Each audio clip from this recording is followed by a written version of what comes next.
Oh, man. Big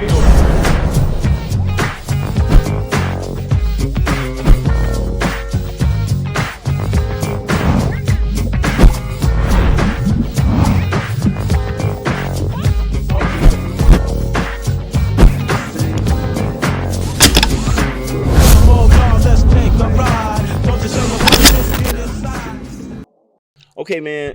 One thing that I always wanted to know for real, and you may have told it to me before, but I'm fuzzy on the details.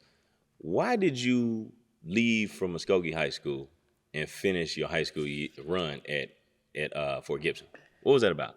That's a tricky question. I would say it's twofold. Part of it was me, for sure. I thought that once I tore my ACL, which was actually against Felix Jones, and he was playing at Booker T. Booker T. Y'all won that game too, by the way. We did win that game. I saw that. We did. After I tore my ACL that year, I was like the number 2 running back behind Pete Richardson, who actually went on to go to Texas Tech. So the very next year, actually my cousin, Trey Stout, he was top running back as well. I felt like because of my ACL, I didn't get as many opportunities to earn the starting position when I came back, and they just kind of put me at receiver just a little bit, which I wasn't used to playing. And then on top of that, actually moreover than that, it was the coaching style. They were very, very vulgar when it came to how they spoke to the players, in a way where it was demeaning. You can take a chewing out. Obviously, all players can, but SOB, calling every other players B's and like, tough. And my dad being a pastor, he ain't having that. So he was at a couple of practices in a row after we had spoken to the coaches about not speaking to me in that manner, and they continued. So my dad, pulled the trigger, and I went across the river. Yeah. That couldn't have been well received, man, by the community folks in Muskogee, because you Muskogee through and through.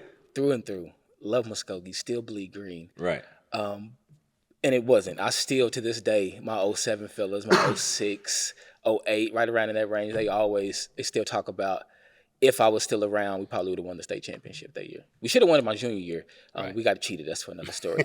We got cheated out of that one. But we should have won it my junior year. Yeah.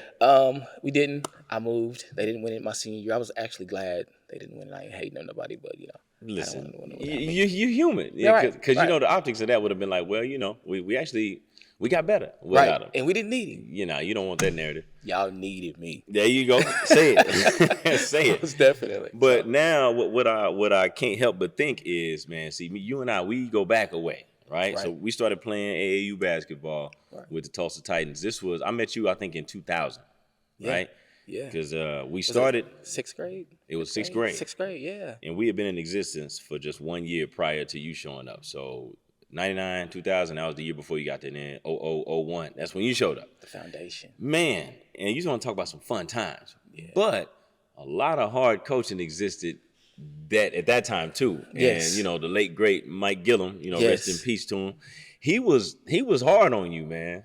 I mean, hard on you. Right. But you never had any quit in you, and you could take a chewing. I was like, well, I don't know if he's gonna be back. So since you said that, what was the difference? Imagine how bad it had to be in Muskogee. I was taking that at sixth grade. Yeah. Muskogee was the 10th and 11th grade. So imagine how bad it was. But go back, my bad. Yeah. Okay. I mean, you really answered my question. Right. Okay. Yeah. So how did the word of such treatment get to your dad before he decided to come to practice? He just randomly showed up to practice, or did you go home? If anybody, like, Pops, man? Nah, I didn't. I didn't really see anything wrong with it. That aspect was on him. The other aspect was me not feeling like I was getting a fair shot at earning the position that I already had the previous year. Yeah. That was my part about it. So my dad, even when I was in college, I went to NSU, so I wasn't too far from Fort Gibson. My parents would show up to practice when I was in college. Unannounced? So, yeah, just unannounced. We just look up in the stadium. We be in two-a-days, and we'll look up and be like, man, whose parents are those? My parents would be at the practices in college. So every practice, every chance he got, he was coming to the practices in Muskogee, and he would hear it. He didn't like the way they talked to other players as well. And so he got a heavy dose of it my sophomore and junior year. So he already kind of knew, and then it just got worse my junior year, I feel like. I got you. Yeah. Before we go to the Fort Gibson chapter, how did you tear your ACL? I would imagine it's still embedded in your brain. Most definitely. I was spatted. And for those of you who don't know what spatted is, it's when you have tape on the outside of your shoe and all the way up your ankle. And I had my ankles taped as well. And so I didn't really have an ankle problem, but I got my ankles taped before the game, like most players do. And then it was my first time ever getting spatted.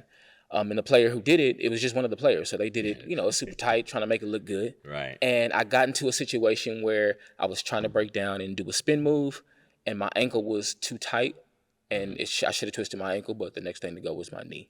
So that's what the doctors say. So when they pulled the tape out, cut the spat off, the heel of my shoe was actually ripped off. Woo. Yeah. So that type of torque is exactly what tore my ACL. And shout out to your athleticism, man. We see what the right? body know what you was trying to do. Right. Okay, so Right. to my knowledge, that's your one and only debilitating injury. Is that true? Yeah. I broke my collarbone. You right. I did. do remember that. Yeah. I was actually with the Titans. We were little boys. Yeah, we was youngins. But other than that, I had a couple ankle injuries, but just twisted ankles. Nothing as serious as that ACL, though. No. Did you know what you had done right when you did it? I didn't know exactly what it was. I knew it was bad, though. Yeah. I knew I'd never felt pain like that. I've never had an injury like that prior to that one. So I knew it was bad. And I think that was the same year that Josh Heupel. What year was that Josh Heupel tore his ACL? It was actually before that. I think so. I tore my ACL in 2005. He tore both his in 2003 and 2004, I believe. Right. And the same doctor who did Josh Heupel's, he did my ACL as well. So those of you who don't know Josh Heupel, who's the quarterback for OU for those two. Yeah, if you don't know. You gotta know that. I didn't know. Yeah, there it is. The champ. Yeah. Okay, so what was the recovery process like? Because I know we've come a long way medically even since then. Right. But if I remember correctly, you were back relatively quicker than what I thought was normal even during that time. I'm superhuman. No, I'm just kidding. It definitely wasn't what it is now. I remember a couple of the exercises being challenging as far as like just sitting in a seat and I would have to like scoot myself across the floor. Yeah, so that building those intricate muscles. And I remember it was on carpet and the carpet was kind of tore. So it was kind of hard. I mean, I remember those. But the rehab I did a lot of the same exercises pretty much every single time I went. And I probably did PT, I think about 3 times a week. A lot of it was on my own. I know now they have machines that help you with the range of motion. Back then, they didn't have a machine. Right. So my range of motion was literally the PT, whoever she was, bending my knee back and forth, working on the range of motion, and then just working on the strength. To get it back to where it was. How long before you got cleared? I was back playing in 9 months. I got cleared in 9 months, but I didn't feel back to about 100%. I would say close to a year. That's when psychologically I was more back to where my normal cuts were just as precise, and like I didn't have to think about it too much. Yeah. And I didn't wear a brace either. At any point? My doctor said it was psychological, and they was like, no matter what, if you wore a brace, it doesn't lessen the chance of you tearing it. It just kind of limits your mobility, and I didn't want that, so I just never wore a brace. Did that knee end up being stronger than the one that didn't get hurt? Most definitely. I hear that a lot, man. Most definitely. But when you're going through rehab, you're working them both the same, right? Right. Mine is a little different story. The way I'm set up, my legs are way longer than my torso, and my arms are way longer than what it should be on this body. True. Right. So whenever they didn't, back then they were taking your patella tendon. Right. They took my hamstring. Ooh. Yeah. Okay. And so now, even to this day, I don't have as much mass on my right leg as I do my left. But since they did take my hamstring and my legs are longer than for my body, it's actually longer than what it was supposed to be, so they doubled it.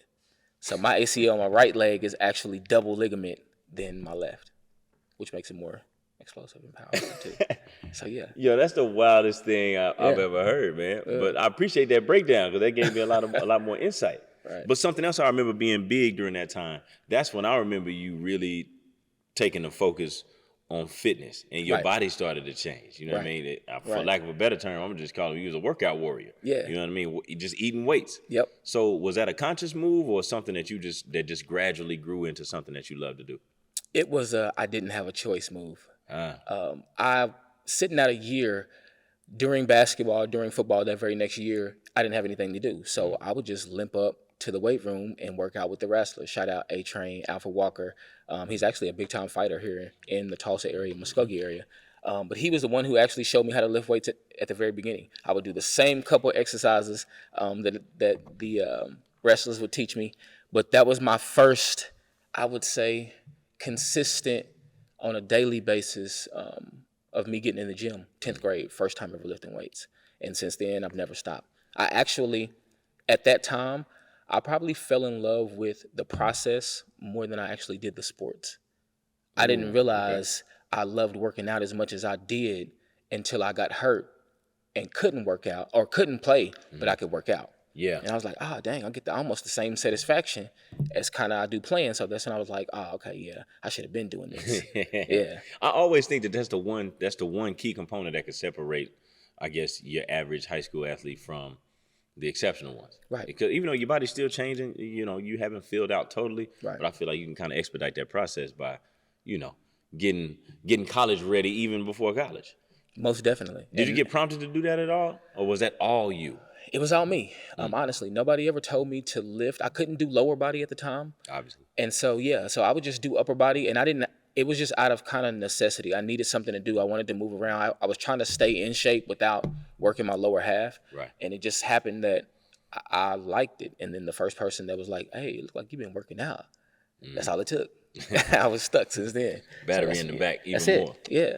And then it translates to whatever sport that you're playing as well. Once I saw that I didn't lift my 9th grade year or my 10th grade year, I started lifting. And then my 11th grade year, I had a breakout season somewhat. And then my senior year, I continued to lift and got better and better. I was like, yeah, I should have been doing this. And back then, I don't think fitness was that serious. Working out and getting a personal trainer or anything like that wasn't that serious. So the workouts were a joke. Like, I don't know if you remember your high school basketball workouts, but I'm pretty sure.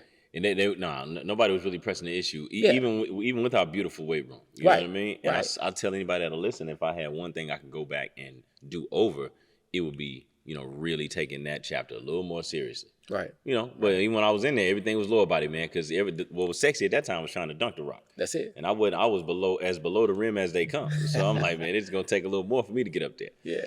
Okay, so walk me through that senior season. You're at a new school. Yeah. Not, basically down the street, but it's a new environment. I would imagine demographically things look different. A culture shock, to say the least. Yeah. Definitely a culture shock. But the good thing about that is I already had friends that I played with growing up in baseball, and I had Ryan Keese, by the way, which is still one of my best friends. I ain't seen that dude in years, man. Yeah, athletic monster. But yeah, he was already one of my friends before I went there. And so I kind of, it wasn't like I just went into a brand new scene.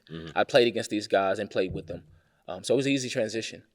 I definitely got some backlash from some of the parents that, their son might have been playing in that position when I came over there. But other than that, school-wise, it was amazing. The coaches there were amazing, still really good friends, and go back and play alumni games at Fort Gibson. So yeah, my experience overall as far as sports go, I mean, I loved it. What type of season did y'all have that year? We went 24 and. Oh, I'm talking football now, right? Oh, football. I ain't Okay. talking hoops. We didn't make it to the playoffs. No, we didn't. We were actually a really good team that missed it by just a small margin, but we were good. I think we went like 8-4, maybe something like that.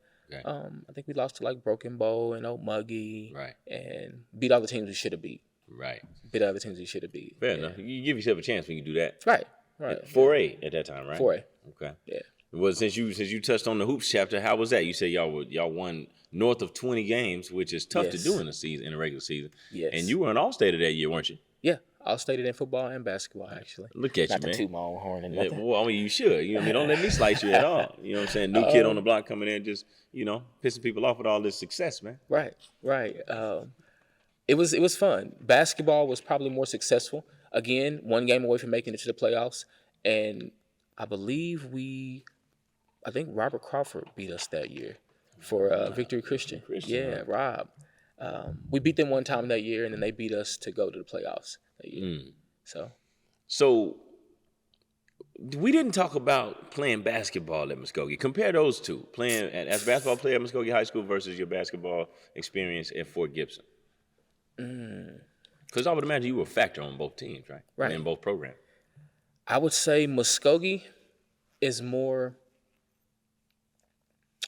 athletic based. Yeah. You had to be an athlete to get on the floor. At Fort Gibson, it was more slowed down and had to have basketball IQ and had to have knowledge of how to set a screen and go inside out those type of things. In Muskogee, it was more run and gun. Shout out to Coach Roach. He's Coach Roach, legit. And then Ken Trickey was actually the head coach. Another legendary name. Yeah, my sophomore, my junior year. So it was more athletic based, like run and gun, kind of play hard defense, press most of the game, get tired, come out, go back in. Yeah. And for Gibson, it was more not that many fast breaks, slow the ball down, kind of go inside out. But with me and Ryan, you couldn't hold us down too much. Right, yeah. Way too. You gotta let the athletes be athletes sometimes. Of course, yeah. Our coach didn't like it, but we did what we wanted to do. You had to figure it out. Yeah, I got you. Right. Your recollection of the AAU experience that we talked about earlier, that we both had. We basically played together for 6 years, from sixth grade or 5, whatever the math is. I'm an English guy. From 6th grade all the way through our 11th grade year. How did we find you, or how did y'all find us? Like, how did that marriage take place, so to speak? I don't know exactly how I heard about the Tulsa Titans. I do remember vaguely playing for the Magic, which was Ike Keys. You remember Ike Keys back in the day? Do, man. I played for Ike, and I played in Ken. Not drawing a blank. Ken Holman. Our Ken. Yeah, Ken Holman. Ken Holman played on our squad then. I'm trying to remember a couple of other ones that we played with us. And then from there, I think I either played against y'all, maybe the first year y'all were together, in a tournament somewhere, or I heard about you guys. Like, I don't know. But I remember trying out. I think I saw y'all playing at ORU, actually. Oh, yeah, that's around that time. I think it was. Y'all were playing a tournament at ORU, and I was playing with the Magic and Ike Keys. And my dad knew somebody on the squad, I believe. Knew one of the parents. And from there, I came to a tryout. I couldn't go left, but yeah. That's a fact. Still can't go left. Man, that sucker, boy. Do a spin move with the right hand, it's still in his right hand. I said, this brother is crazy. I had to try out, man, and made the team, and I'm glad I did. Yeah. Changed my life for sure. Met a lot of great people that I'm still friends with today. For sure, man. But listen, because you would be at our house, at my house, pretty much every weekend. Right. Your mom and dad would come to drop you with us, and you'll be with us till the last day of the tournament, which is Sunday. They come scoop you. You go back to school for another week, and then we do it all over again the next weekend, man. So, was there any reservations by you in that regard at any point? Like, man, I don't really know these people. Like, what's going on? Nah, I don't meet no strangers, really. And so from jump, obviously, I built a relationship through basketball at practices. But from jump, I felt like you guys were treating me like I was family anyway. Even though y'all, I don't think what really helped me is y'all hadn't been together long. And so it kind of felt like I was a part of the family from the very beginning. And I was used to not being staying at home when I was a kid anyway. I was always at my homeboy's house staying all night with my friends, more than I was even at home. And my parents really didn't mind. Yeah. And so they felt like, and at the time I was really trying to pursue basketball. I really hadn't come into my own on football yet. So basketball was like what I was trying to get a scholarship in. And so AAU was really starting to get big then, but not in where I was from. Played against the same old Haskell teams or Porter teams. And Tulsa was the first area that was really, or the first team that I heard about that was traveling to Phoenix and California and LA and those type of states to really give me recognition. And then I just, transitioned into football later. So how was it competitively? Because I tell people all the time, you're the most competitive person I've ever been around, and it don't matter what it is. Like if there's a winner and a loser in it, this dude is gonna be locked all the way in. You're gonna cut them corners if you ain't looking. You know what I'm saying? You better be watching me. I'm telling you, I feel just as good if I cheat you and beat you as if I beat you straight up. I ain't gonna lie. And what's funny, y'all, is that he's not lying. I am not lying. Okay, so did you notice immediately when you got up there, I guess during the tryout or during the first practice, like, oh, it's some other dudes in here that can really go? Oh, most definitely. A huge change from what I was used to playing against and playing with. Which is 2 big jumps in one day. I literally went from playing in Muskogee to the small town playing, or the 6A schools a little bit. At that time, we were, I wasn't even in junior high yet. So we hadn't really played against we hadn't played school ball yet. So I'm used to only playing against Muskogee and surrounding towns, basically. Yeah. And then I go from Muskogee to Tulsa, to where you got the best kids in each school, so to speak, or at least trying to. So that was definitely a step up in the athleticism. Mainly what I learned was a basketball IQ. And it's more on the defensive side than actually offensive. I don't think I was ever that guy that was going to put up 20 every single time we played, but I was the guy who was going to get 3 or 4 steals, 10 rebounds. I'm going to get 10 points from some backdoor offensive rebound, something crazy. So I learned more on how to guard and how to play defense from playing with the Tulsa Titans than I did anything, I feel like. And just to throw some names out there of the guards that we had during that time, yourself, you had Derek Lewis, Skip Johnson, Jameer King was there, right? He was still there. He that was his last year. It was, yeah. Corey Taylor. Yep. Ronald Shaw. I still play with Carlos, yeah. Yeah. Shout out to Carlos, man. Yeah. So we were, and I may even be forgetting some people. But Marcus Wilson, was he there Marcus yet? Wilson was there. How did I forget Marcus Wilson? Chris Pete. Them two guys were like peaking at that point, low key. Like I felt like Marcus was like in the 8th grade when I came in. That's what it felt like. I was like, man, who is this? And he played basketball like a football player, but was so more athletic than us when we were that age. I was like, man, where did he come from? Yeah, man. Yeah. It's super deep. Ronald hadn't come into his own like that, I don't feel like, in the 6th grade. I feel like around the 8th, 9th grade when he went to the Bulldogs is when Ronald that's when you start to hear about him like it's a Popa and stuff like that. Yeah, he was. Yeah. I tell people to this day, just as far as just sheer basketball talent mixed with athletic ability, I think he may have been the most talented in our class. Oh, you know most definitely. In 07. I'm talking statewide. Oh, yeah. At least on this side. Maybe I can't vouch for the west side. But, dude, man, it was just stupid. But you went back down, man, and you found your footing, I thought, pretty early. How was it for you, like, the first time you played? Were you ever messed up about, like, whether or not you started or what your minutes looked like compared to some of the other peers? I wasn't. And I learned how to self-assess a long time ago, like as a youngin'. I knew exactly what I was good at. Right. Like I said earlier, like I couldn't go left. I also knew what I wasn't good at. And so when it came to playing with any type of competition that I wasn't used to playing with, I understood that I had a role to play. And when I got in, do what I'm good at, and what I'm not good at, I'm going to outsource. You know what I'm saying? So I was good at this, so I'm going to do what this is. And then if I'm not good or if I'm not performing to that level, I can recognize I'm not performing well or we don't need that at this moment or this is in a different situation. And it is what it is.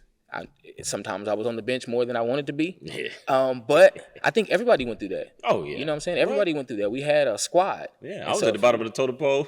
It was just, man, from the start. Yeah, I mean, that's how it is. But you knew that the ones who were in, they deserved to play because our coaches wanted to win.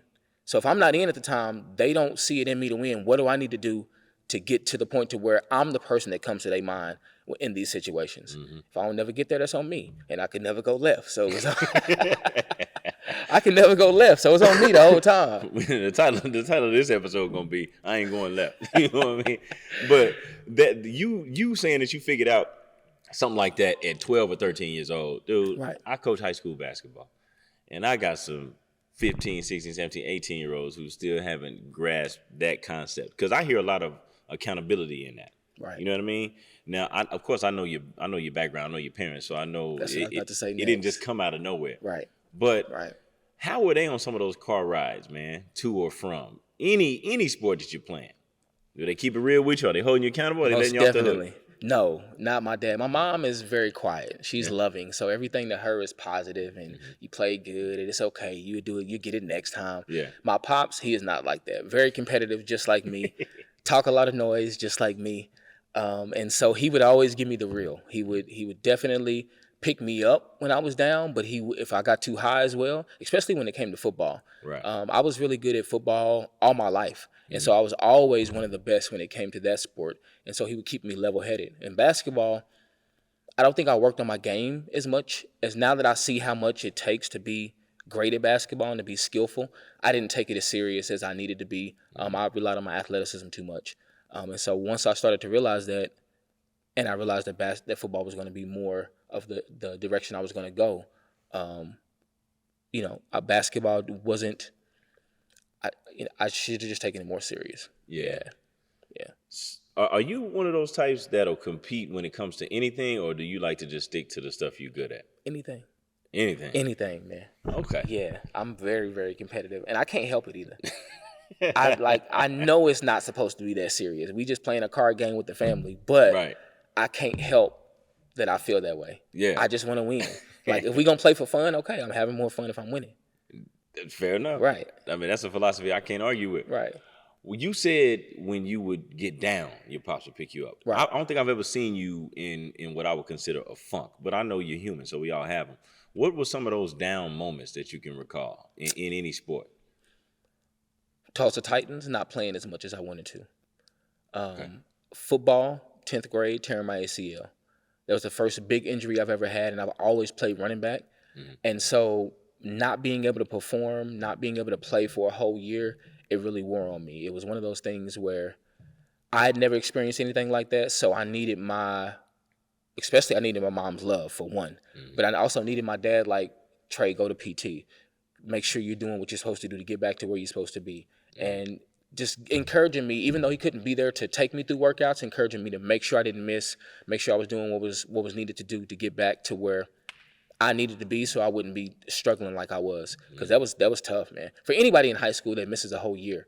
Now you can kind of I think you can get a year back now if something like that happens, depending on when it is. Then you couldn't. And then a year after that, Ryan Keys tears his ACL and gets another year. Oh. So I didn't know that. Yeah. So it was a little, those are the couple of situations that I can remember. Yeah. Man, injuries. I mean, they're part of it, but, so I guess somebody got to go through it, and you went through it, and came out of it on the other side looking like an action figure.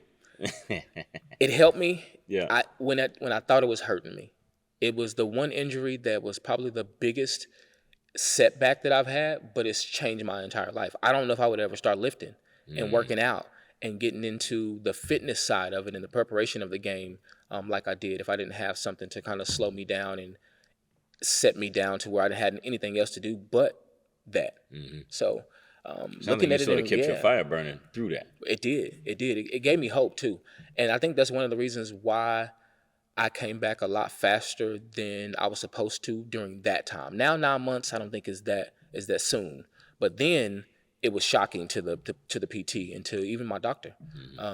But it just showed me what the behind the scenes work could do, what you could actually do with your body if you take it to the gym every single day and you're doing what you're supposed to do as far as stretching and working ligaments and working detailed muscles that I wasn't used to working and that I had no idea about. It changed my life for sure. Did you have any doubt going through that recovery process? Yeah. Okay. I did. Because I didn't know anybody close enough to me at the time that had torn their ACL. I've seen a lot of other injuries, broken arm, broken fingers, shoulders, things like that. But nobody that I knew at our school at the time or even in my family had torn their ACL.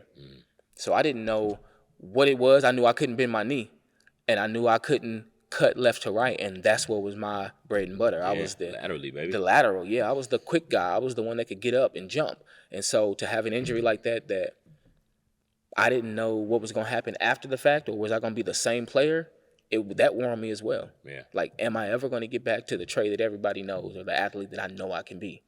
And so when I did and went beyond what I was before I tore it, I knew it was the fitness side. I was like, dang, it was the PT and the lifting that got me back to where I was way better than what I was.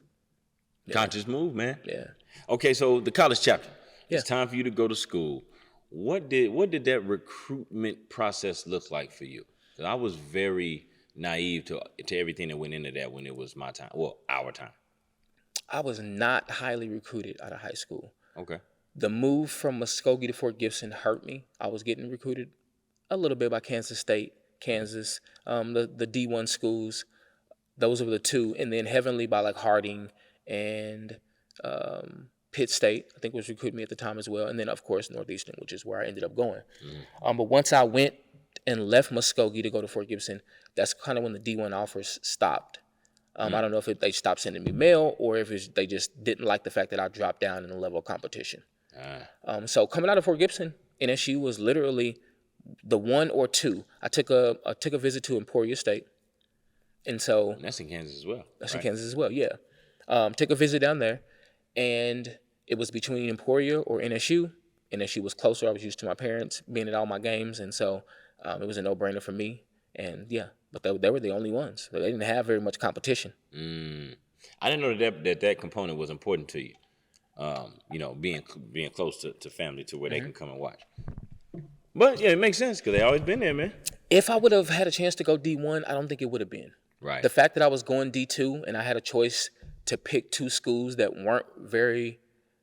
that one school wasn't that much better than the other one. Right. I was like, I might as well choose to stay close to home. Right. Yeah. Right. So that kind of skewed my decision as well. Yeah. What was that next level like? You coming in and as a freshman, you at the college level now, you're at the NCAA level now. Was it a huge noticeable jump in terms of the rigors of the grind?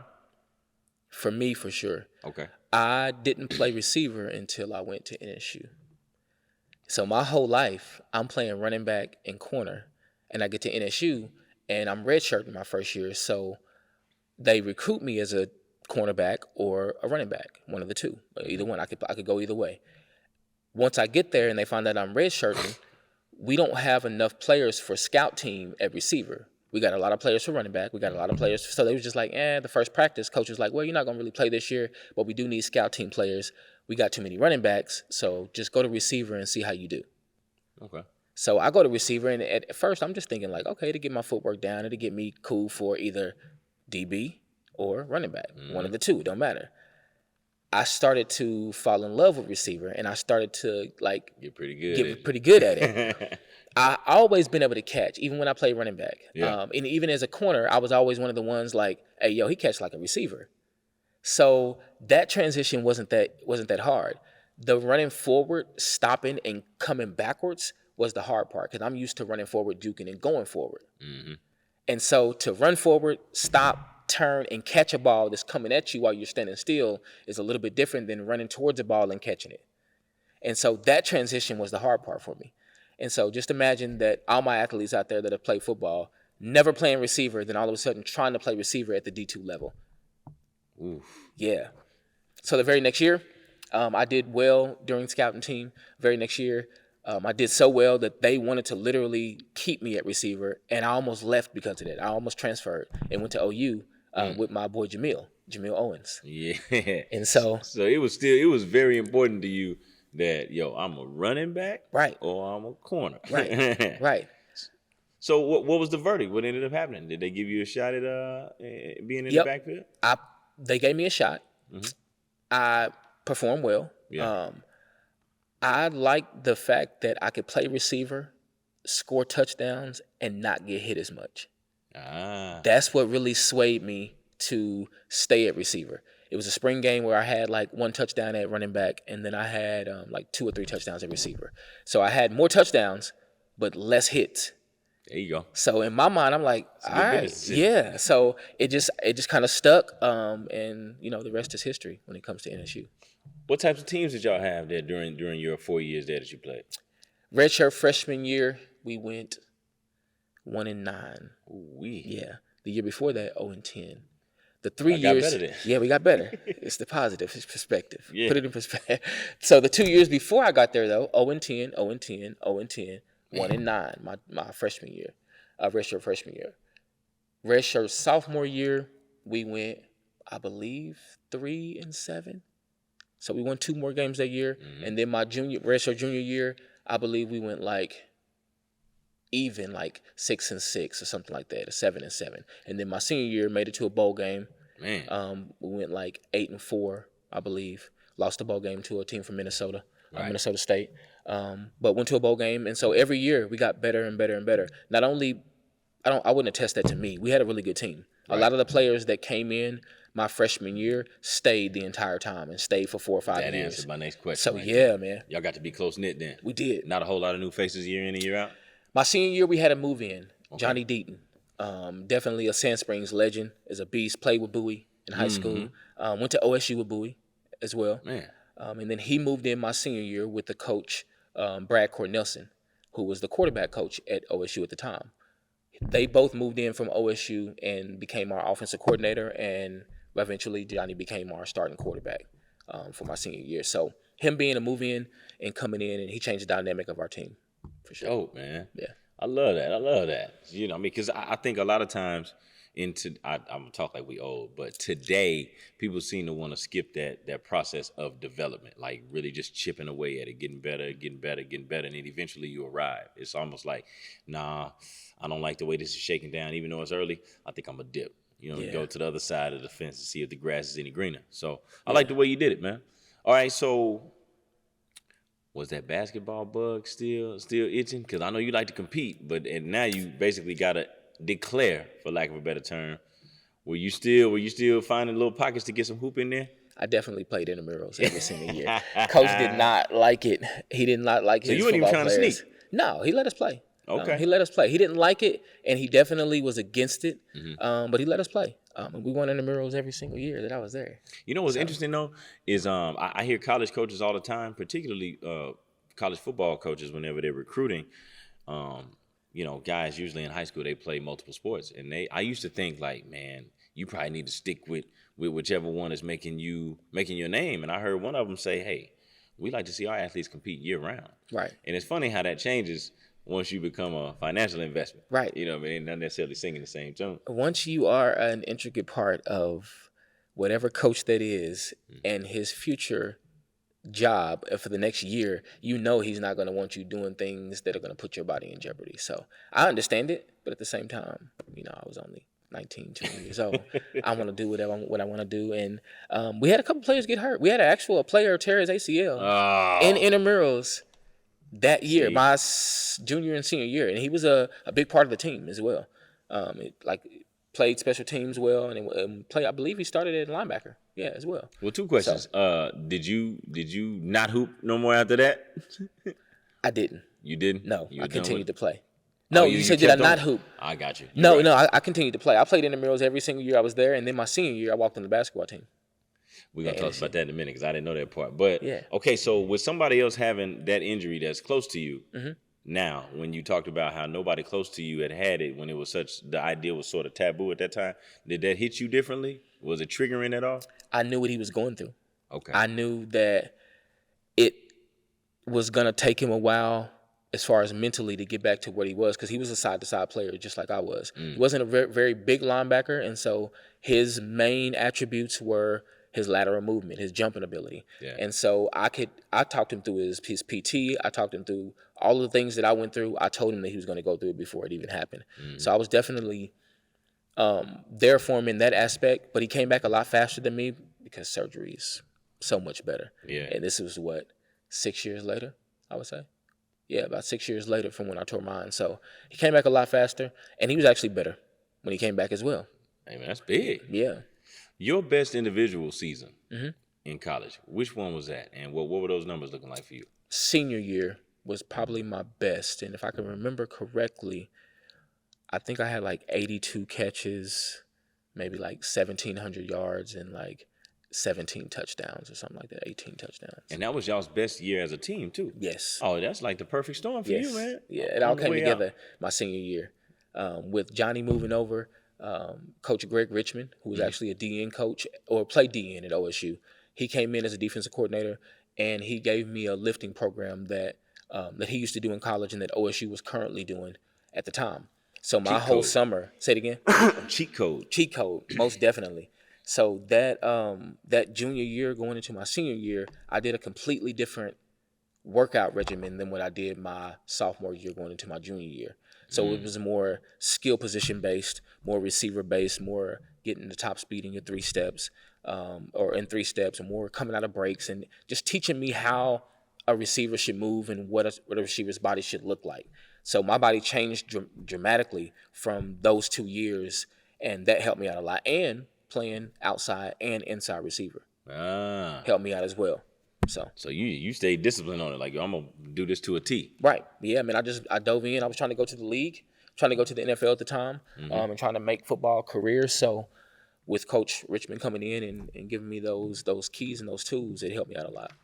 Yeah. Student of the game right here, man. Yeah. Okay, so you said that you walked on and became a basketball player your last year at NSU. Okay, was that just something that you wanted to do, or were you, did you have some guys from the basketball community leaning on you, or both? I always wanted to see if I still loved basketball, because I always loved basketball more than football. Yeah, and that was crazy to me that you said that. I never knew that. Yeah, but I was just better at football, so that's what I decided to do. But I wanted to see if I still loved it. I wanted to see if I could make the team. It was competitive. Yeah. The team was really good at the time as well. True. And one of my best friends still to this day Dominique Gaines is on the squad. Yeah. And at the time, coach was having a little bit of problems like ringing him in and just keeping him level-headed. Yeah. Obviously, I was his best friend. And so y'all went to high school together in Muskogee. Yeah, went to high school together, like sandbox friend. My boy 6 years. Wild, boy. He always good to me though. Was wild. Why? Dominique, he'll probably see this. Was that boy? Nah, he's calmed down a lot. I ain't seen him in some years though. I talk to him often, man, on a regular basis. He was on the squad then, definitely a big part of the team, and coach wanted me there to help keep him level-headed throughout the season as well. So it's kind of a lot of reasons. And I wanted to stay in shape for football and combines and different workouts that I had coming up. So it helped me out. Did you get your way? Did you get in the mix at all? I did. Figure that out? I played a couple games. I never became a big part of what the team was doing. They already had they had about 8 guys that were really good that year. I think, no, Aaron wasn't there. Aaron Arango, he wasn't there that year. But they had some guys that went and played overseas from that team. Well, there you go. Yeah. So. Did you finish the season with them? I finished the season. You rocked it. Played all the way through, man. Came in at Christmas too. Christmas break. Yeah. And so I came in football shape. And in those 2 weeks, I don't know if you like the college and the Christmas break workouts in college at NSU was nothing but running. Straight all up. Running. So I got in shape in about 2 weeks, and I lost about 10 to 12 pounds too. Wow. Quick. So were you? I'm not sure how much basketball programs are lifting throughout the season because it's such a grind. Yeah. What was your regimen? Did you lay off the weights too, or did you? I didn't have a choice. Okay. I didn't like the way they did it because they like to lift after practice, which you don't really have much energy to lift after practice. Right. And so at football, you'd always lift first and then go to practice, to make sense. And so by the time we got to the weight room, I knew what I should be doing because I just got through doing it for a whole season for football. But you just didn't have the energy. I didn't have the strength. I didn't understand nutrition back then either. And so, I lost 10 to 12 pounds, and I didn't look anything like I looked when I was playing football. Not even. Now, my athletic ability, though, went up. My lateral movement, my vertical, all those things went through the roof. So that aspect, I needed to be like that for basketball. Man, it's like you've been doing some body experiments, man. I have, man. Whether it was intentional or not. I've loved it from the beginning, too. So I've always loved the process. Yeah. Dope. Okay, so you talked about wanting to make football a career. Mm-hmm. Obviously, you still think that fire's still burning. You still got more in the tank. What was the next chapter after you finished your athletic eligibility in college? I thought I was going to get drafted. Didn't. Turned down a CFL offer because I thought I was going to the league. So I literally just wouldn't even return their emails or calls or anything. Thinking like, man, I'm going to the league. That my senior year, by the way, for those of you who don't know, all the people out there, I do have the world record. Most people say the NCAA record, but it's actually the most receiving yards ever in a football game, ever, still recorded to this day. 425 yards receiving in one game. Yeah. So you said ever in the world. Ever in the world, Craig. Ever in any single game, still have the record. At any level. At any level, all levels. That's NFL, hard, yeah. You got to wear that, man. You got to man. start leading with that right there. People need to know that. I worked for it, man. Like I said, I changed my body. I changed the way I worked. I was more strategic about what I was doing. And I had an understanding of how to play the game at that time. That's why I recommend for those of you who don't have the ability to leave college early or whatever the case may be, stick it out and become the player that you know you can be once you're in college. Because my senior year, it was easy for me too. It was easy. What helped me out, though, was, I don't want to leave out the fact, shout out Nate Robinson, which most people are going to think I'm talking about. Not Nate. That Nate, nah. Nate Robinson, he is a guy, I can't remember exactly where he's from. I think Texas somewhere, maybe North Carolina. He came in from Tarleton State. Yeah, that's down there in Texas. Yeah, down there in Texas. Beastie corner there. I think he was an All-American at Tarleton. He came in and was an All-American at NSU my junior and senior year as well. So going against another All-American every single day, and we would only go against each other. We wouldn't even waste time. I'm like, I'm not even going against you. You're not even worthy. If you ain't on the all-conference team, we ain't going against each other, basically. And so he helped me out, man. Once I went against him so much that the game was literally easy. There was a couple of corners that gave me some challenging, but not like him. And especially not like him on a daily basis. And so that helped me out, and then just my preparation. That's that steel sharper than steel right there. Preparation, yeah. So you say you turned down all the reach outs from the CFL, thinking you were going to get drafted, but you didn't. Didn't. Then what do you do? Then I went overseas. Okay. I put my name in, I think it was called Euro Players at the time. Still might be around. You basically upload your highlight tape from your senior year. You fill out what positions you can play. And then you have teams in Europe that will bid on you according to if they need you for those positions.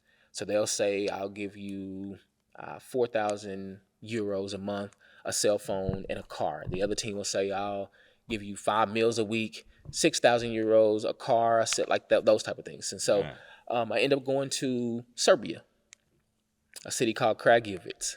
Wow. Kragujevac, Serbia. And I was over there for, I think, 6-7 months, I believe.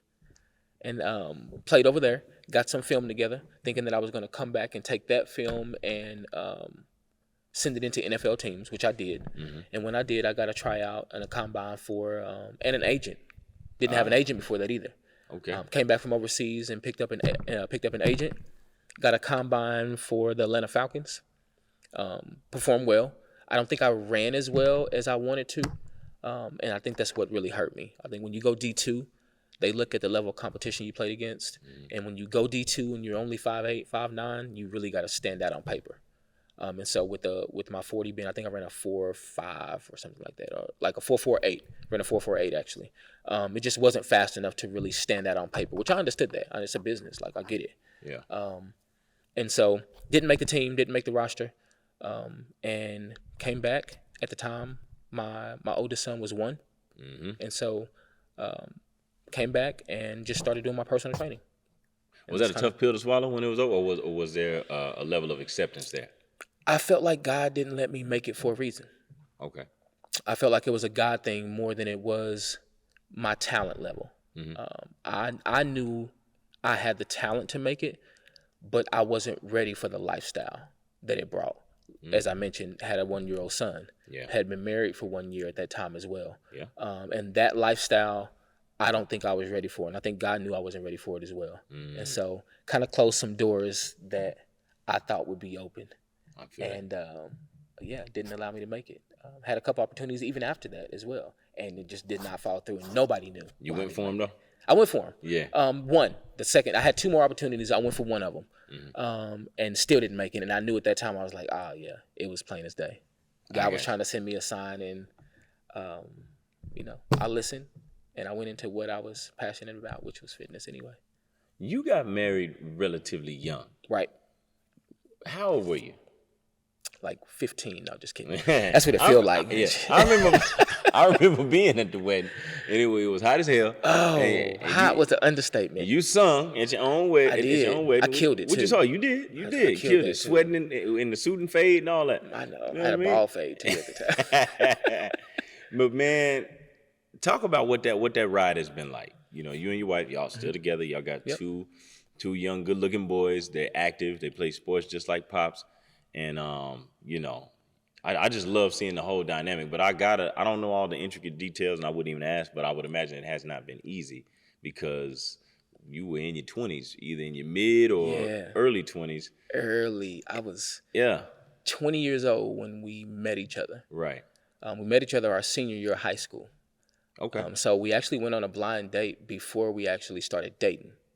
So we went on one date. Crapshoot. I know, right? Crazy story. I'll speed it up. We went on one date when I was in high school. All right. I took her to Brahms. Hello. Yeah, took her to Brahms. Brahms is still banging. I'm out. Shit, I need the burger after this. Took her to Brahms. Was broke. All right. Didn't pay for her food, and I brought a homeboy with me. So that's 2 strikes. Okay. Right. That's 2 strikes already. Didn't pay. Brought a homeboy with me. And so during the date, she expresses to me that she does not like eating or drinking after people. She's a germaphobe. Okay. So when she goes to the bathroom, of course, I take a drink out of her drink. Yeah. She come back, me and the homie laughing, dying laughing. She like, what'd you do? Yeah. I told her. She told me to take her home. Straight Take up. me home right now. She was straight like joking. that. Took her home, didn't see her again for 2 years. Mm. Yeah, I think I was 19 at the time I met her. Didn't see her again for 2 years. Yeah. Golly. Met her again randomly about a year and a half, about 2 years later probably. Ran into her mom at the gym. Was talking to her mom about fitness and helping her out with the equipment. She told me about she had a daughter, blah, blah, blah. She didn't know that I had gone on a date with her daughter 2 years earlier. And so did you know who you were talking to? I had no idea Okay, because I only makes met her that one time and Right. never met anybody in her family. And so those of you who know my wife and know her mom, my wife is mixed. She kind of looks Mexican, Puerto Rican. Her mom is white. They don't even look like they're related. So even if I did, I wouldn't have put two and two together anyway. Right. And so I'm helping her mom out with the equipment. She calls Cammie on the phone at the time I'm helping her. She's like, "Oh, it's this young man in the gym. He's from Muskogee. He's really nice. He plays football at NSU." And I was going into NSU to be a freshman. Yeah. And so at the time, I still don't know that she's on the phone with Cammie because I don't know who this woman is. Yeah. I'm just being nice. Now, for the listeners, Cammie is your wife. Cammie is my wife. Yeah. So I'm just being nice. And so about, I would say 2 or 3 months later, she said she wanted to come watch me play. And then she told me that she had horses. I never rode a horse before at the time. So I told her I'd come over and ride horses with her. Anyway, long story short, I go over to ride horses. Cammie comes over that same exact day. I show up the same time Cammie does. And I'm like, oh, shoot, that's the chick I went on a date with like 2 years ago. Yeah. That it didn't go well. Drink, G. Right. And so it shocked me, but me being me and me being a winner, Yeah. I changed my tactics. Up Yeah. from the previous time. I played the church boy role. And I won. I won. 12 years later, here we are. Man. You're a winner, man. I'm a winner. You I did what I gotta- had to do. I did what I had to do. I never knew that story, but that's dope. Yeah, bro. That's hard. It's dope. Now tell me about fatherhood. Yeah. Of course, not only are you a father, but you're a father of boys, man. 2 boys. You know what I'm saying? 2 And you boys. one out of 2 boys, right? Yeah. So you know, hey man, Same you done thing. took it another generation. Yeah, I did the same thing my parents did, and that's exactly what I wanted too. By the way, Okay. So God gave me my wishes when it came to how many kids I wanted and what I wanted them to be as well. Cammie and I met when we were 20 years old. We dated for 11 months, and then we were married. And so, literally, 3 months after meeting her, she was pregnant. Okay. So it was very, very quick, and everything happened fast. We got married at 21, and then we had Sir. She was 8 months pregnant when we got married. Right. And so we had Sir shortly after, and we moved the whole family down to Telequa. So that's kind of literally how fast it happened. I graduated high school, and I was in my first semester at NSU, met Cammie. We got married, had a kid, and then by my sophomore redshirt year, I was married with a kid living on campus. Man, That fast. big grown. Big grown.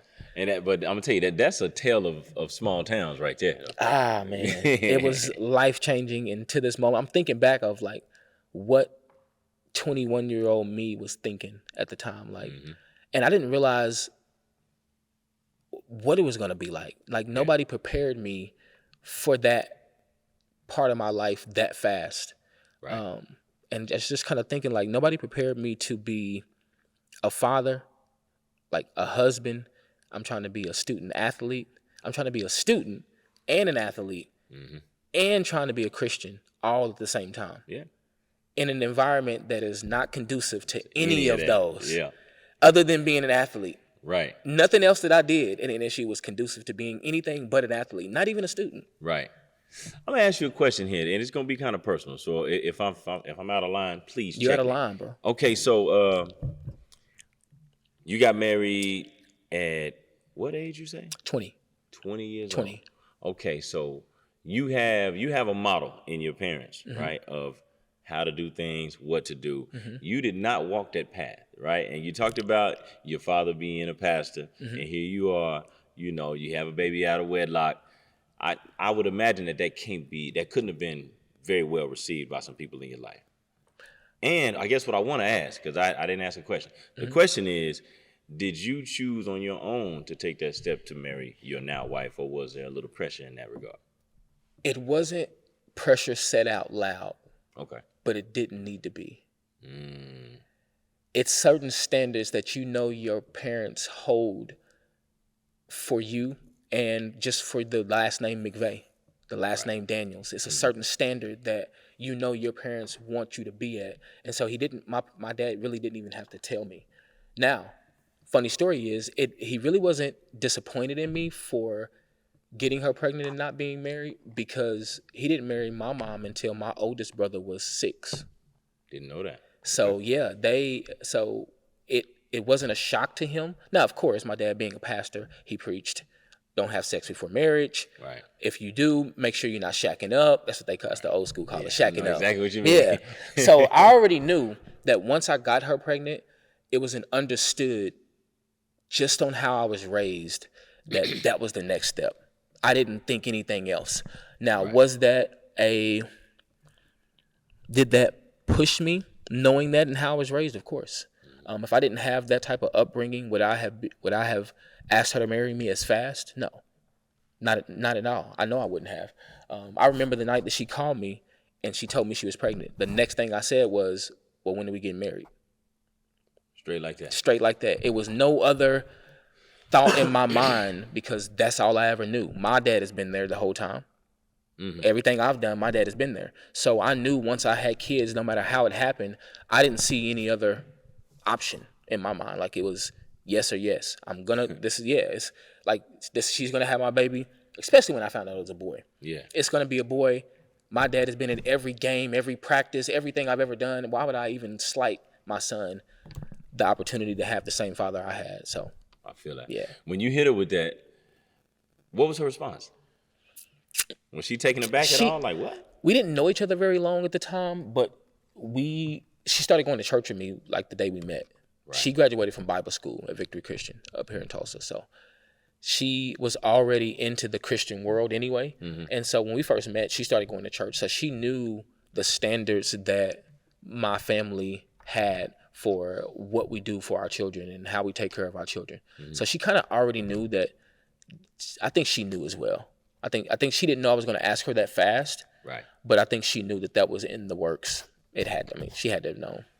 Speaking of works, evidently it worked. It worked, man. Talk about the dynamic between your two sons, the differences, because you know me and my brother, and I guess you could call us polar opposites. Like, we couldn't be more different, right? Right. How are yours, your oldest versus your youngest, man? They are different in their own way. Okay. They're a lot alike. All right. But they're different in their own way. My oldest is he's kind of more of the I would say the nerdy type. Mm. He's very, very intelligent, very, very smart, makes straight A's in school. But he's also probably the most athletic out of the two as well. Okay. He's the fastest. He jumps the highest out of the two as well. He's probably the best in his prospective sport, mm-hmm. which is baseball. Royal, on the other hand, he's a little bit more mischievous. Mm-hmm. He's the clown. He's the witty one. He's the one, Sound like that. He's the one who likes to joke. He doesn't get in trouble at school like I did as far as class clown, but at home, he's the one that's always looking for wordplay, and so he likes to beatbox and likes to entertain. Yeah. Athletic as well in his own right. But his sport is more football. He's more rough, and I want to play football. And Sir likes the challenge of baseball. Mm-hmm. So they're different and athletic all at the same time. One's light skinned, one's a little bit darker. Yeah. One has hands and feet like his mom, one has hands and feet like me. The one who looks like me is Sir, but has hands and feet like his mom. Mm. And the one who looks like Cammy, which is Royal, has hands and feet like me. So it's weird to see how your kids look, especially at a young age, and they're kind of close together. Yeah. Yeah. They say, children are a hybrid of their parents. Right. They're going to get half of mama stuff, half of daddy stuff. Right. But you don't know what half they're going to get, per se. Right. Okay, so them being athletes, mm-hmm. you being a sports dad. Yeah. First of all, did you introduce them to either sport, or did they find it organically? And number two, how are you in the stands when you go to watch them? Can you just be dad?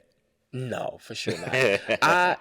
My oldest plays baseball, and so I don't know enough about baseball to really coach him from the stands, and I wouldn't do that anyway. Even though I played, I think you have to play a sport at a high level mm-hmm. to really, really especially baseball. Right. Baseball is probably the second hardest sport in my opinion, with golf being the first. Okay.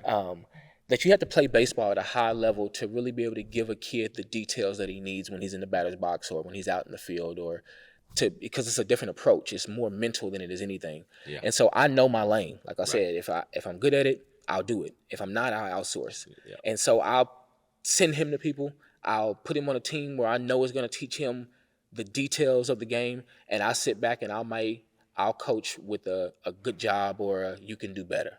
Yeah. And instead of coaching details, but I am loud. I am loud. So he knows you there. Yeah, most definitely. He knows I'm there, and the other team know I'm there too. I'm banging on the fence. I'm loud. Okay, man. Last chapter. Yeah. Let's talk about your healthy lifestyle that you've adopted some years back, and you've stuck to the script, man. As far as what you put in your body, what you consume on a day to day, how you work out, you train people for a living, Right. and you tend to love it. So give me a regular day. Like today is Wednesday. What did a regular Wednesday look like for Trey McVay? Fitness wise or nutrition or all of the above? All of the above. Definitely gonna work out every single day. Okay. I think most people, when they think about working out, they think about, am I gonna work out tomorrow?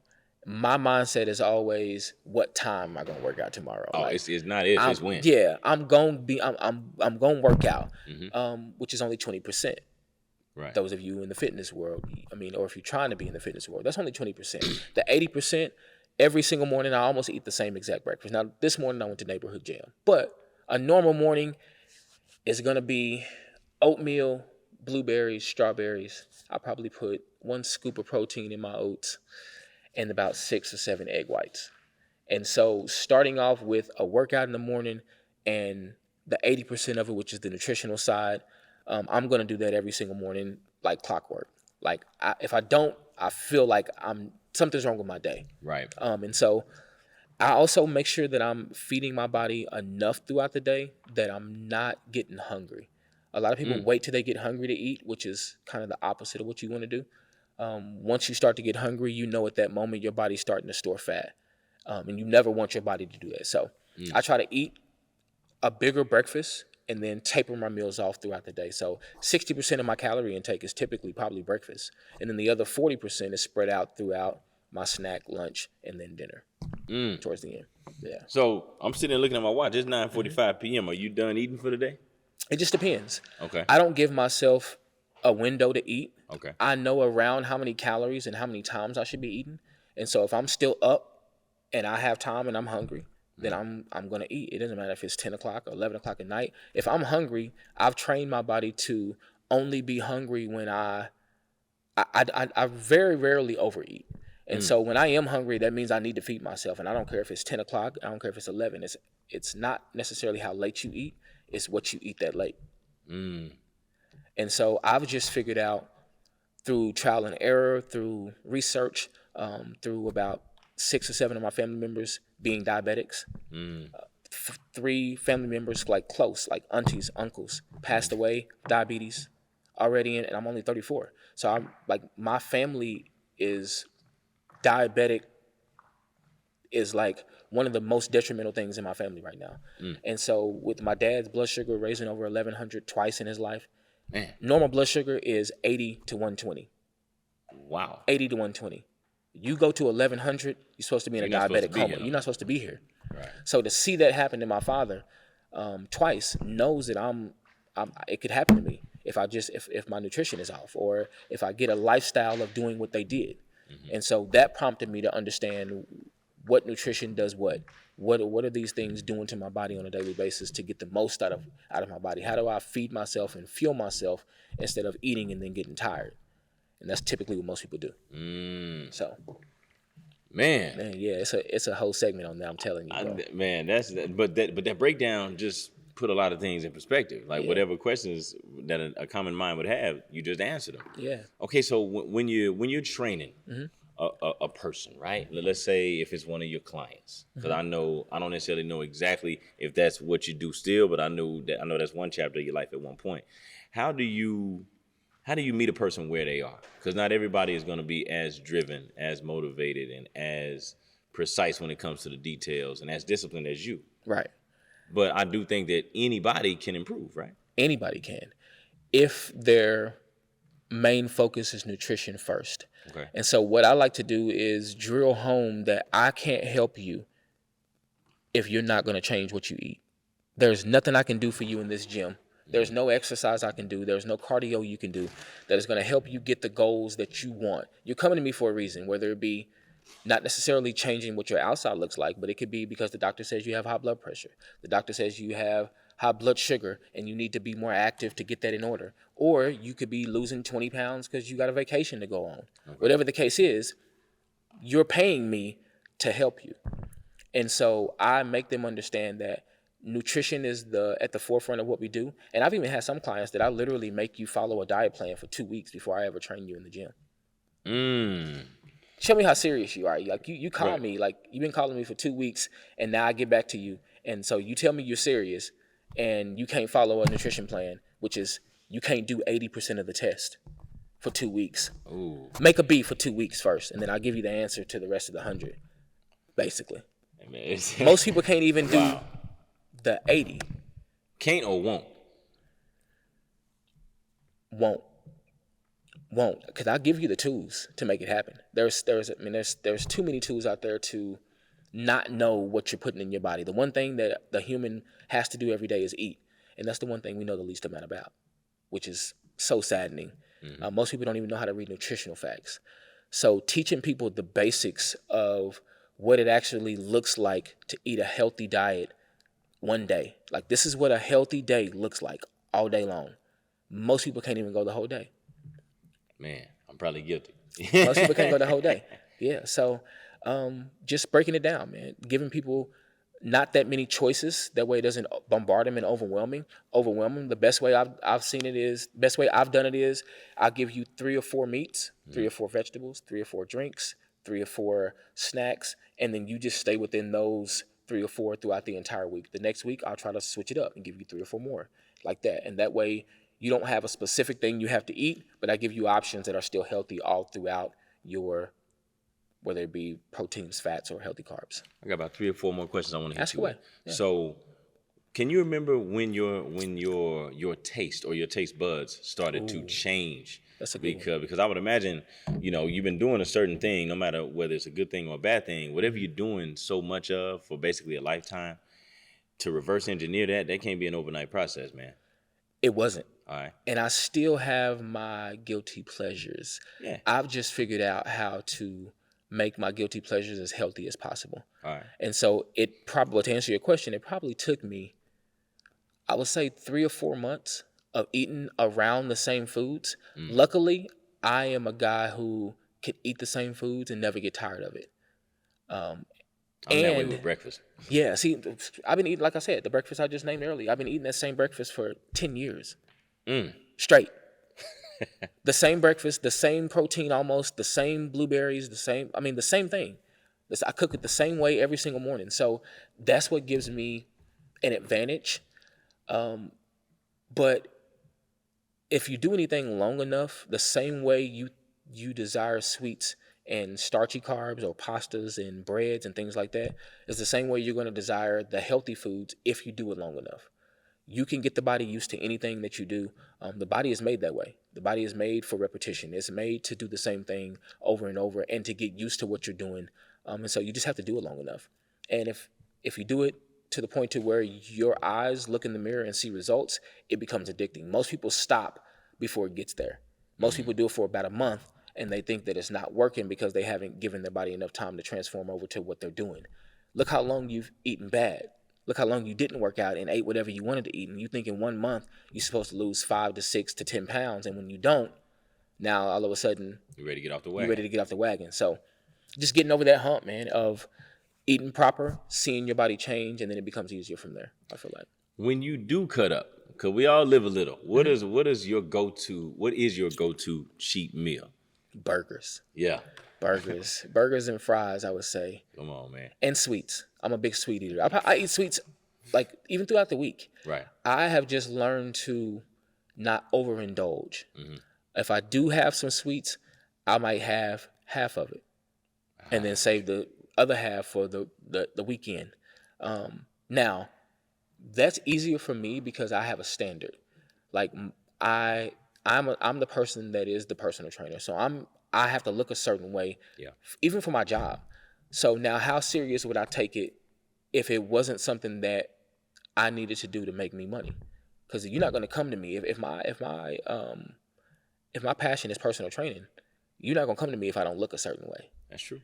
The So look is the hook. yeah. So if I ever stop personal training, how serious would I take it? And that's the mindset I try to get myself in when I'm talking to just a regular citizen that has an everyday 9-to-5 job. Your goals that you tell me you have determine how much I'm going to push you. If you're looking to maintain a certain lifestyle and you like the lifestyle you're living, Okay, I can help you do that. We're going to do a little bit more cardio, and I'll help you with nutrition a little bit. If you tell me you're trying to lose this or look a certain way, or this is what I want to look like, this is my goal, then I'm going to be a little bit more strict on how we're eating and how accountable I hold you and how harsh I am to you when I'm telling you these things as well. Like, I'm just going to keep it real. I've trained a lot of people, and I don't take shortcuts. I don't take excuses. You can make excuses all you want, but that's not going to get you what you're looking for. So, yeah. But that's always been you, though. Never been big on excuses. Nah, man. Either you did or you didn't. Yeah. One Bottom of the two. line. That's it. Yeah. So you mentioned regular citizen with a 9 to 5, and that got me thinking about how full your days must be. Mm-hmm. Doesn't sound like a whole lot of downtime in your life, at least. I could be looking at that the wrong way. So what I want to ask is, how do you decompress? Like, what are your hobbies whenever you're out of work mode and you've done your last deed of duty for the day, and now you get to sit back? Training myself would be one of my hobbies. Okay. I don't train myself like I train clients. Clients and people who come to me, they want more structure. They want to know how many sets and how many reps and exactly what exercises we're doing, what these exercises do. I want to be muscle specific. I only want to work biceps, like those type of, which is fine. When I train myself, it's more free.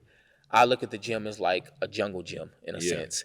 And so I don't count sets. I don't count reps. I don't even remember what exercises I do. I don't remember what weight I do. I just literally walk in and I'm like, I know I hit upper body yesterday, so my focus is going to be legs, but I'm going to hit it all. And I'm not even going, and I do that every single day. And you don't write anything down? I don't write anything down. I don't like even a rapper that don't even write? No, that's it. Right. I go in there and straight freestyle. Like, if you saw me lifting in the gym, you would think, for one, that I don't know what I'm doing. It literally looks like controlled chaos because I'm doing a lot of different exercises. The only way you would know that I know what I'm doing is that I have good technique when I do it. So how do you know when you're done? I don't. Because I don't know when I start.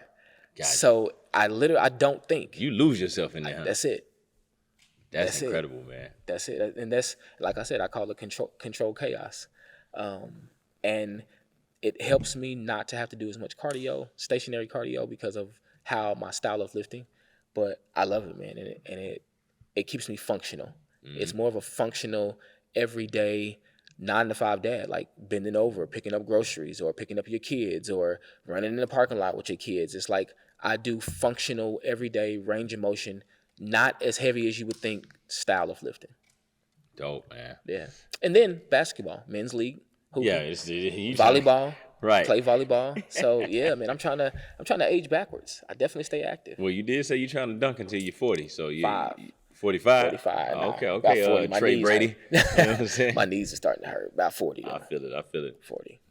Here's how we put a bow and a ribbon on it. This is the all due disrespect segment, man. So I want you to think back in the archives, in any sport at any level, a game your team lost, y'all absolutely should not have lost. And if you could go back and run it back, you go into that game. Which one is that? Ooh. Junior year, Muskogee High football against Mustang. Yeah. I think I talked about this earlier briefly, but that was the first time in a high school game that I've seen a call get overturned. We hit them, make them fumble, pick the ball up. The ref comes up, Muskogee ball. We're about to snap the ball and kneel it. It's a minute left and we're up by 4, I believe. We're about to kneel it. Their coach calls a timeout. The ref comes on the field and says it wasn't a fumble, gives Mustang the ball back. The Cooper kid who went to OSU in around 07, 08, played inside receiver. It was 4th and 15, I believe. He catches a 17-yard post right across the middle, gets a first down. Very next play, somebody catches a bomb in the end zone. They beat us by 3. Oh. That's to go to state. God. Semis. And First time. And if y'all get there, I know you feel like y'all win. Yeah, we who play? I forgot who they got. I think Jinx. I think they played Jinx. We beat Jinx that year, my junior year. We'd already beat them, and the Mustang ended up getting smacked by Jinx, which everybody knew they would. But yeah, semifinals, man. If I can get one game back, we should have won a state championship my junior year. Man, We should have beat Jinx for a second time that year, and we should have won a state championship. would have changed the course of history. I might have stayed and played another year. You might have bit the bullet. I on might that. have bit the bullet. I mean, we just want to stay. It's hard to leave. But Yeah. we just lost state, and y'all cussing me out. I gotta go. I gotta roll. I gotta go. Yeah. I love that question, man, because we got so much success in our backstory and in our history. But it's, we got it done more times than we didn't. But those moments where we didn't, they just stick out in the front of the brain. Yeah. So, but listen, brother, we go back way back, man. I appreciate this so much. One of my most insightful conversations, and we don't get to catch up that much, so it damn sure was great to be able to reconnect for a little bit. So keep doing what you're doing, man. I'm rooting for you. Big fan. Yes, sir. My Same man. here. Yes, sir.